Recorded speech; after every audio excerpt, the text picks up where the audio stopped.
નમસ્કાર, જીએસટીવીમાં આપનું સ્વાગત છે. હું છું ભદ્રેશ.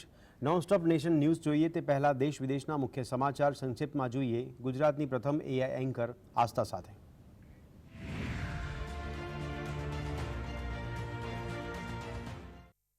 નમસ્કાર, હું છું એઆઈ આસ્થા. જોઈએ મહત્વની ખબરો. મુંબઈના મલાડમાં નિર્માણધીન ઇમારત ધરાશાયી થવાની ઘટના બની હતી.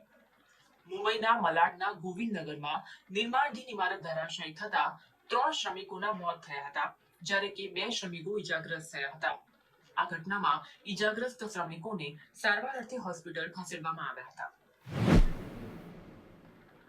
હિમાચલ પ્રદેશની રાજધાની સિમલાના સંજોરીમાં મસ્જિદનો મામલો વકરતો જઈ રહ્યો છે. હિન્દુ સંગઠનો દ્વારા ગેરકાયદેસર બનેલી મસ્જિદને તોડી પાડવાની માંગ સાથે વિરોધ કરવામાં આવ્યો હતો. 1 માળની મસ્જિદ બનાવવાની પરવાનગી મળી હતી, છતાં 3 માળની મસ્જિદ બનાવી દેવામાં આવી હતી. શિમલામાં મસ્જિદનો મુદ્દો હિમાચલ પ્રદેશની વિધાનસભામાં ગુંજ્યો હતો.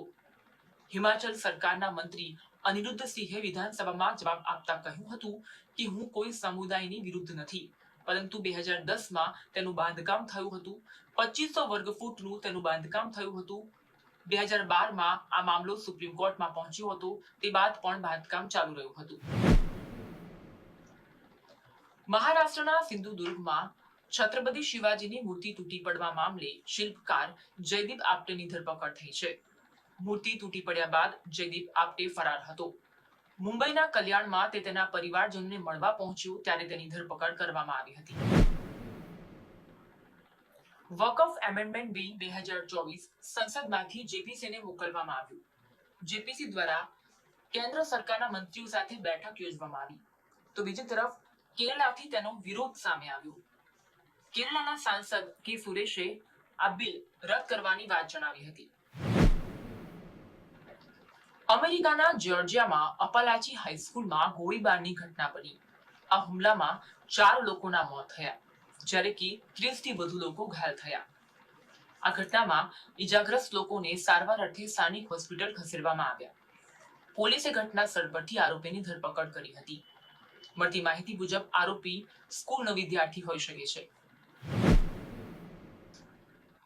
બાંગ્લાદેશમાં શેખ હસીના સરકારની સત્તા પલટા બાદ ભારતમાં બોર્ડર પર ઘૂસણખોરીની ઘટના વધી રહી છે. તેની વચ્ચે ત્રિપુરામાં આંતરરાષ્ટ્રીય બોર્ડર પર ઘૂસણખોરી કરી રહેલા માતા અને તેની 13 વર્ષીય સગીરાને બીએસએફ દ્વારા ઝડપી લેવામાં આવ્યા. ગોળીબારની ઘટનામાં 13 વર્ષીય સગીરા સવર્ણા દાસનું મોત થયું હતું.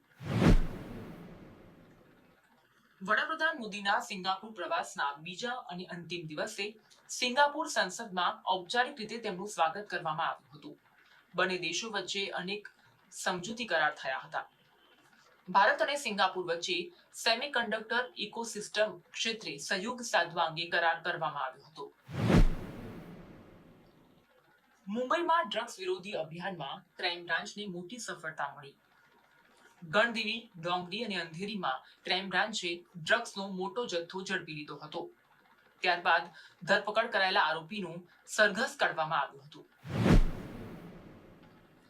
મહારાષ્ટ્રના નાગપુરના કન્હાનમાં આવેલા યોગા બિયર બારમાં તલવાર, ચાકુ જેવા હથિયારો સાથે લૂંટારાઓ ઘૂસ્યા હતા. લૂંટારાઓએ બિયર બારના કાઉન્ટર પર તોડફોડ કરી હતી. બિયર બારના મેનેજરને ધમકાવીને પૈસા લૂંટી લીધા હતા. આ સમગ્ર ઘટના સીસીટીવીમાં કેદ થતા પોલીસ દ્વારા 5 લોકોની ધરપકડ કરવામાં આવી હતી. આભાર.